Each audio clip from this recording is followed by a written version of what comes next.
Sup lifters. So this is the second iteration of how I would teach a certain exercise to someone who just came into my gym, and this will be on the bench. I will say that I'm not sure if I want to do one for squat, because as you know I literally cannot squat properly, so I don't really see any value in teaching something that I cannot do, although I do have some kind of theoretical ideas and knowledge behind it. Anyway, bench press. What do we need? We need a rack, a bar and a bench. You will notice that my bench is decently tall.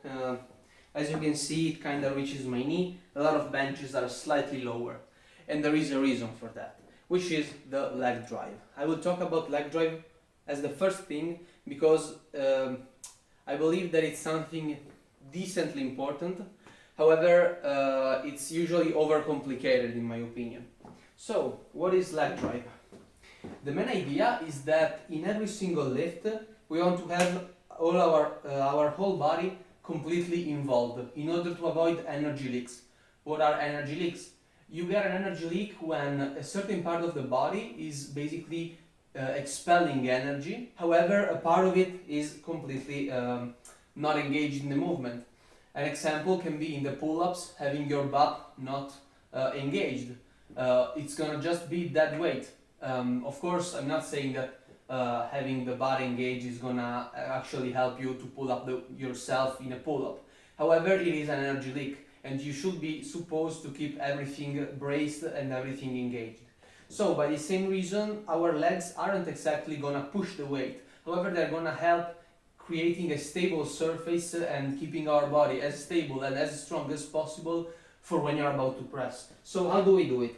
First of all, we need to have a bench that doesn't allow us to slip. If we slip, we can use chalk. Put chalk on the bench and you're gonna be fine.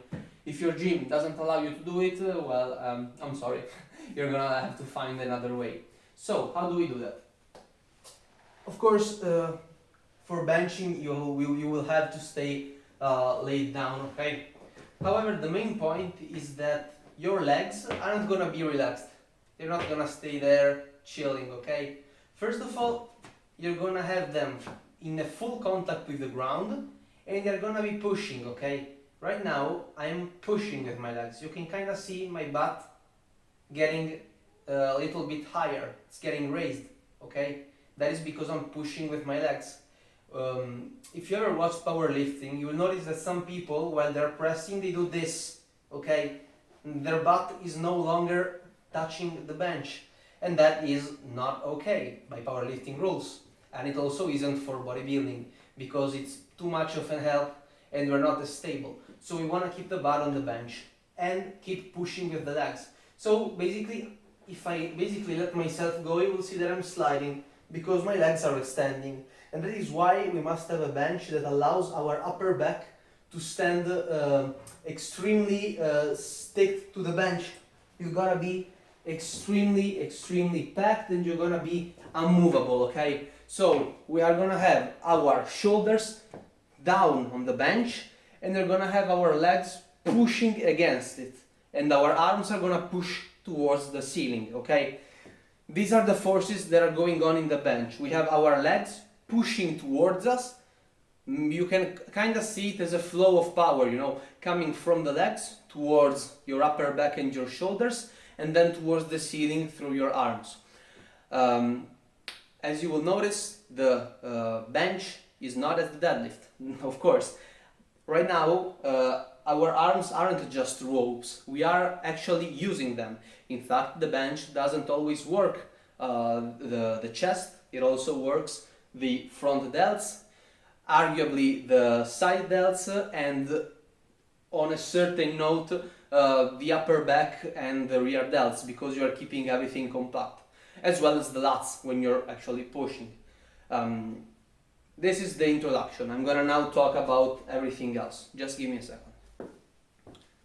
Okay, so we talk about the flow of power and how we're gonna figure the bench to be. So it's gonna come from the leg, go into the shoulders and up in the weight. So, how do we find our position? You're gonna see that my setup for the bench is very much suboptimal. Why? Because I cannot choose the perfect position for me. I only have 4 pins and this is still a little bit too short. It should be around here for me. So what is the length that we want to keep our safety pins or our J-cups, depending if you're using a squat rack, in? Well, what we want to do is basically going under here. Okay, we're gonna set ourselves up and we're not gonna do anything, okay? We're just gonna go down here and we're gonna grab the bar. As you can see, my arms aren't extended. In theory, I would want my bench to be something like here, at this position. Why? Because my arms are almost completely extended. And when I have to unwrap, I just have to do this, okay? The movement should be as minimal as possible, okay? So this should be my ideal height for me. Because I hold the bar, and now I'm ready to bench. I don't have this luxury, so I have to make do with what I have. However, that is the position that we want to find ourselves in. Again, the bench has 4 points of contact. We have feet, butt, upper back, and head. Do not lift your head while you bench. Why? Honestly, I have no idea. However, I don't really think that it's a good idea to raise your neck while you're exerting that much power. I believe that you should be staying on the bench, and maybe actually helps pushing yourself. You're almost neck bridging, I have no idea. Don't take this for granted. Yeah, I already said this in the deadlift video, however, you will find in the description other tutorials on how to bench, because I'm still a newbie. I have more experience with the bench. Actually, no, I don't have more experience with the bench, because I still didn't have any type of weight. Anyway, you will find in the description other people teaching you how to bench. Moving on. How do we bench? Because I've talked about everything else before. I'm gonna talk about the setup. So, we're gonna stand on our bench, and what we wanna do is basically go down and lie under the bar, of course. This is my starting position, okay? Because, you know, I have to make believe that my J-cups are here. So, what we wanna see from under here is basically we wanna have the bench, the bar right in front of our eyes. So if I look straight, I should see my bar, okay? So as you can see right now, I'm very far behind. So I want to get down maybe here, okay? So right now, when I look up, I basically see the bar because it's almost in the correct position, okay? Perhaps you can leave it a little bit down. I am noticing that it's kind of over my mouth, perhaps, maybe my chin. So anyway, we want to keep it over our face, okay? Maybe that can be a better idea. So we want our bar to be in front of our face. Now, how do we grip it? There are two ways you can grip it. One is the good one, and one is the less good one. The bad one, the one that I do not tell you to use, is called the suicide grip. So we are basically going to hold the bar like this, okay? We're not going to use our thumb. It's also called thumbless grip. So I have no idea why people should want to use this thing, however some people do, and perhaps they actually find themselves to be better. I really dislike it, and I really think that you shouldn't use it. So that leaves us with just one option, which is basically grabbing the bar. There we go. Right now we are much more stable, and our thumb helps us, so the bar is not going to roll forward. On the same note, we don't want to keep our wrists like this, okay? I'm going to introduce now the concept of stacked joint. Stacked joints means staying like this. You can see that my wrist, my elbow, and my shoulders are all aligned, okay? They are all in a single line. Are we okay with this? And this is something that is really important, because right now the bar is empty, so I have no problems holding it up. However, once you have a lot of weight, if your arm is not in a perfectly stacked position, you will have to do a lot of extra work with your triceps and the rest of your forearms in order to stabilize. So, if you can keep the bar as straight as possible, it's gonna be way easier for you, because everything is gonna come down and it's gonna stay on the bench, since we have this position with our upper back nice and stacked.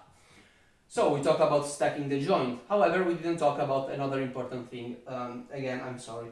As I said, I was just gonna talk easily. I have not scripted anything, which is the idea of having our upper back retracted, okay? We're gonna basically pull our shoulders together. A clue that I really like is think of squeezing something between your scapulas. Okay, so we're gonna do this. Why do we do this? Because it's gonna bring our shoulders back. This way, it's gonna be the chest that is gonna push and not the shoulder, because again, it's called bench press, not shoulder press. So once we understand that clue, we understand another thing, which is this, that if I do not do that and I simply extend my arms, you will see that I can reach this position, okay? Right now I'm not doing it. If I do it, you can see that I lose a couple of centimeters in height. So when you prepare your J-cups, use this height, so the one which is lower, the one in which your upper back is compacted while you are squeezing, okay? This is the position that we're gonna start in. Okay, nice. Another thing that we can talk about is how are we gonna grip the bar in our hands, meaning that I'm gonna use this one in order to show you. Basically, once we are holding the bar and we're gonna push, we can either keep our hands standing like this, so they're basically closing in, and this allows us to have a better grip, because you can see that my hand is almost in a diagonal position over the bar, and some people do find it more comfortable. I personally do not. I just keep everything straight, so you can play around with that. However, the only thing that must remain consistent is the stacking of the joints. So for me, this is the best grip, and it's pretty intuitive. It's the easiest one of the bunch. So try with that. That should be the best one for you, because numerically speaking, the majority of people bench like that. However, you might be that one special snowflake who prefers this kind of almost inclined grip. But personally, I do not suggest it. There is one more important thing that I need to talk about, which is the bar path. When you bench, the bar path isn't a straight line, because if it would be a straight line, since this is our best position when our joints are stacked, if it were to be a straight line, you can clearly see that I would end up in this very bad position for my shoulders. And this is not what we want, because our shoulder is in a bad position to press. So how do we avoid it? We basically aim for our nipple line. And what this will do is basically it will change the direction from a straight line to a slightly diagonal push. And in this way, we are able to protect our shoulders even more, as well as, in fact, reducing the range of motion. Because again, since we are arching, we are going to be reaching a place which is higher than our upper chest, because this is our arch. If we go more towards our stomach, which is the peak of the arch, we are going to be able to reduce a little bit the range of motion in order to keep it even safer. So the bar path will be a diagonal.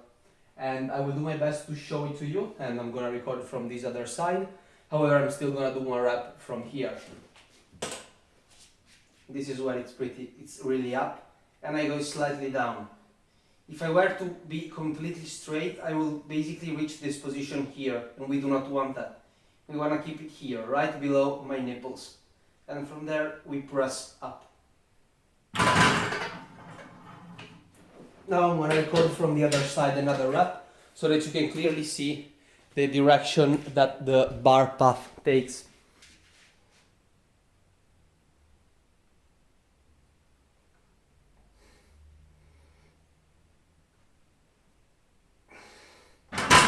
Lastly, another good way of approaching this issue while bench pressing is basically thinking about your elbows. Just as when you do a push-up, you shouldn't flare your elbows out. In the same way, when you're benching, you should keep them close together. Now, this doesn't mean that you're supposed to press like this. Just find the middle ground where you basically don't have your arms completely on your side, but they are maybe 45 degrees from this angle, perhaps something along those lines. Now, tinker with it, try maybe shorter, maybe lighter, and when you'll find a good way where you feel like you're both strong and your shoulder feels good, that will be the perfect angle for you.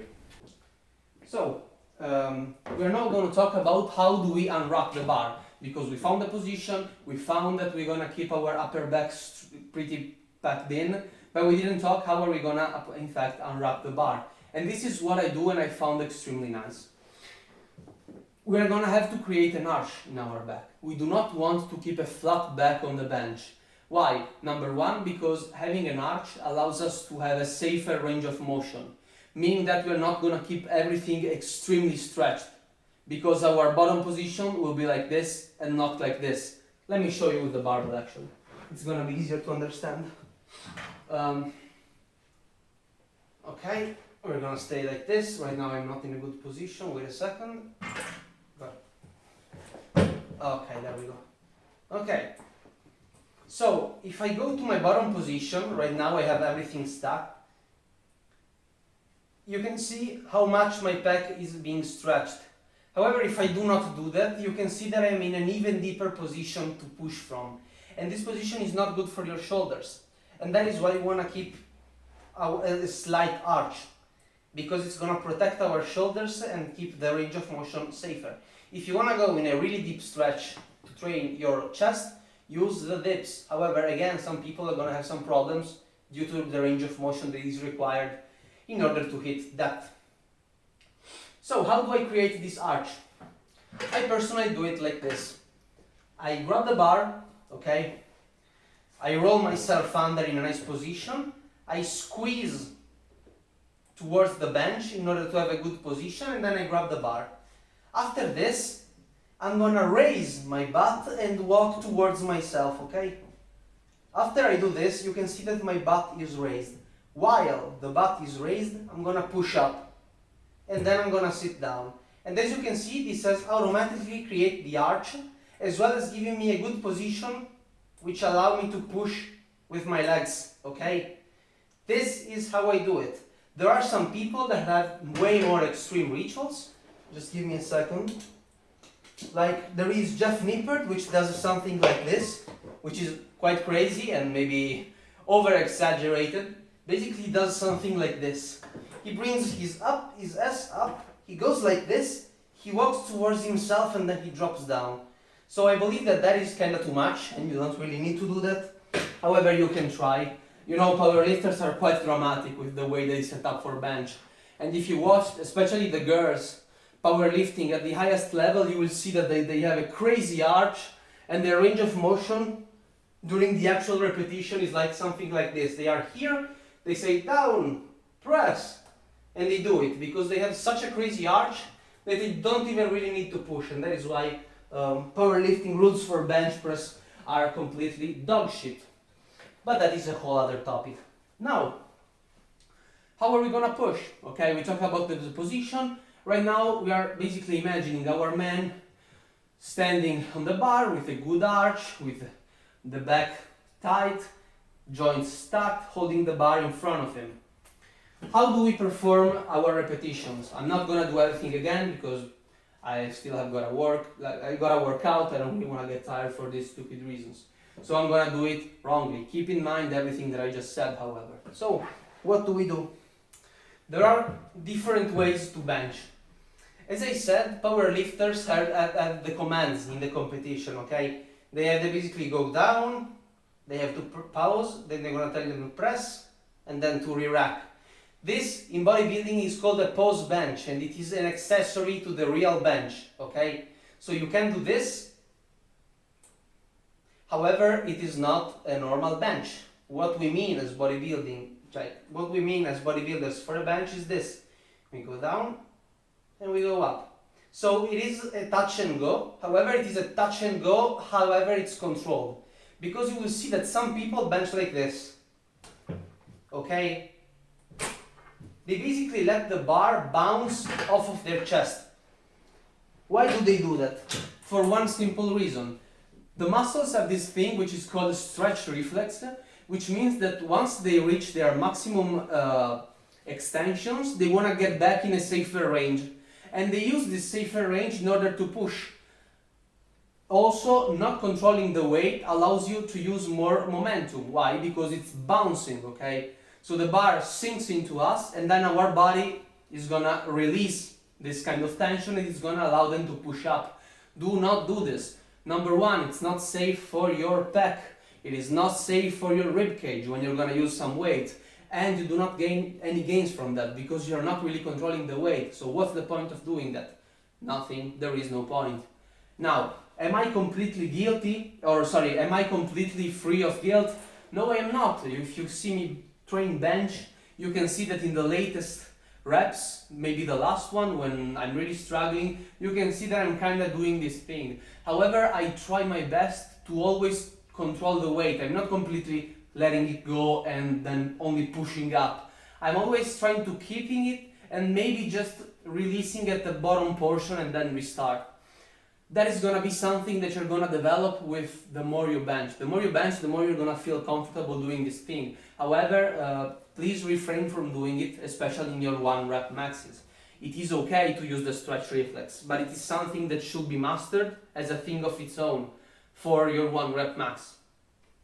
Because it is a mechanic of the body and it should be used. It also works for the squat. You go down in the hole and at the bottom of the hole you kind of quote unquote bounce. But it's a controlled bounce. You aren't completely sinking and fucking bouncing your ass from the floor.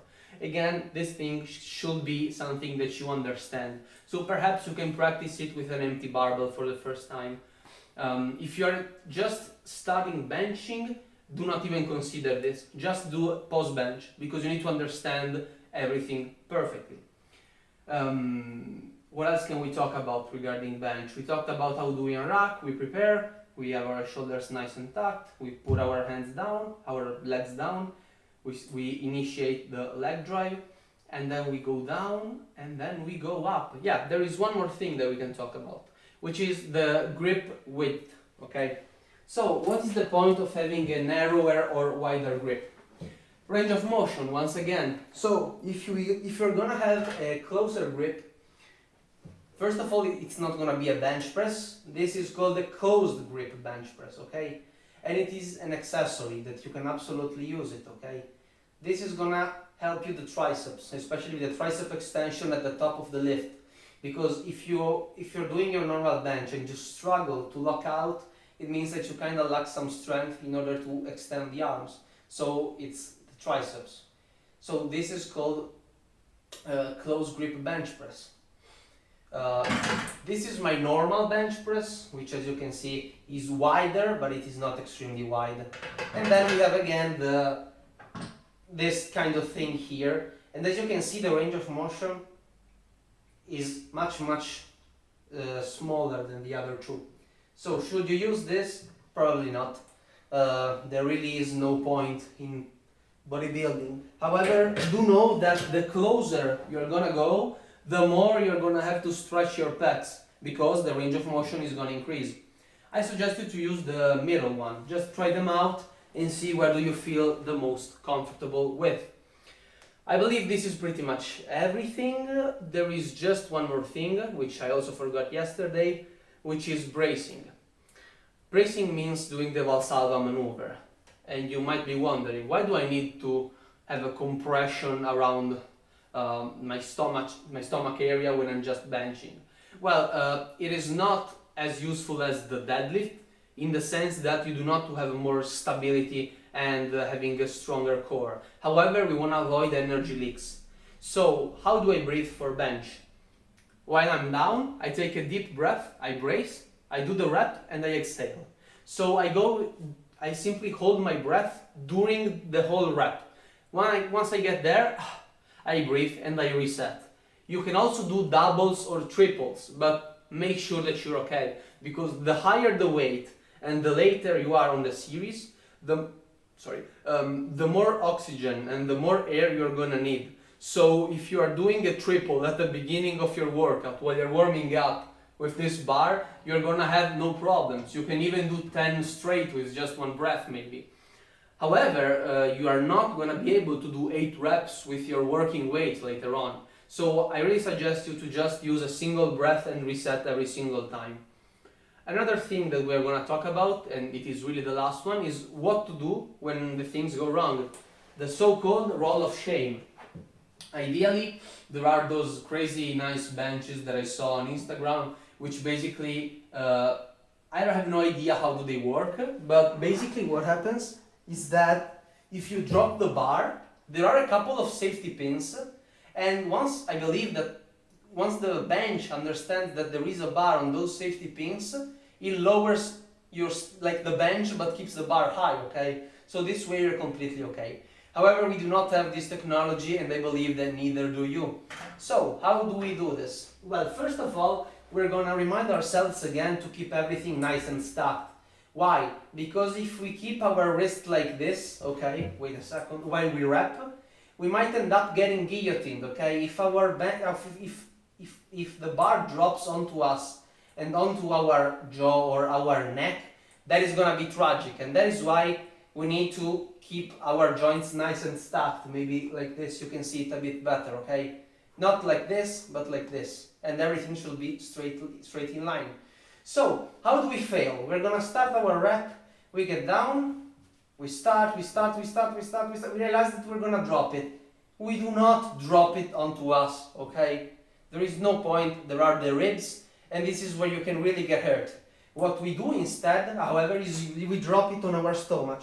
Now you might think, wait, but in your stomach there are a lot of important organs. Yes, I agree. However, it's much better to take a hit here. Have you ever seen fighters? They get kicked with the tibia from the opponents on their stomach, and it can happen for sure, but what are the odds of actually getting injured like this? So what do we do in that position? We're gonna do the so-called roll of shame. So right now our bar is resting onto us, so we are gonna keep it rolling until it basically gets on our pubic bones, and then you basically gotta do a crunch. There are a couple of ways that you can help yourself. You can kinda squeeze your legs and hug the bench in order to help you raise yourself. I usually use this, because as you can see it's locked, so I can use this in order to get up, and once we are here we're simply gonna stand up, because I really doubt that you cannot partially deadlift the weight that you're using on the bench. Once you're gonna be here, just unwrap the weight or put it back up, walking up, like do something like this. It depends. If you are in a gym, you can ask someone and tell them, hey, can you help me for a second? If you're alone, you gotta pick it up. Of course, you're not gonna strict curl it. Perhaps, you can do a power clean. We're gonna do cross training, you get me? We do our bench, we fail, we do some kind of rock pull, then we do a power clean and we put it up. Actually, not a power clean, a high pull. So, this is it for the bench tutorial, pretty easy. Another thing is that if you have really long arms, it's gonna be harder for you. And in that sense, I suggest you to try with a wider grip, okay? I have T-Rex arms, in my opinion, or at least they are not long.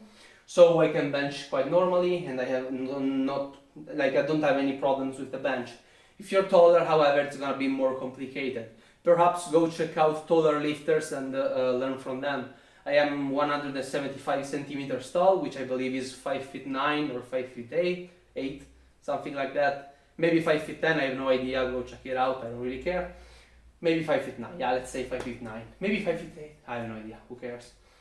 And that's it, that's pretty much it. The only important thing is to not drop it on your jaw, because of course we shouldn't even fail, okay? In theory, we want to have a spotter, if you want to try your 1 rep max, or if you want to try a rep for which you are not sure.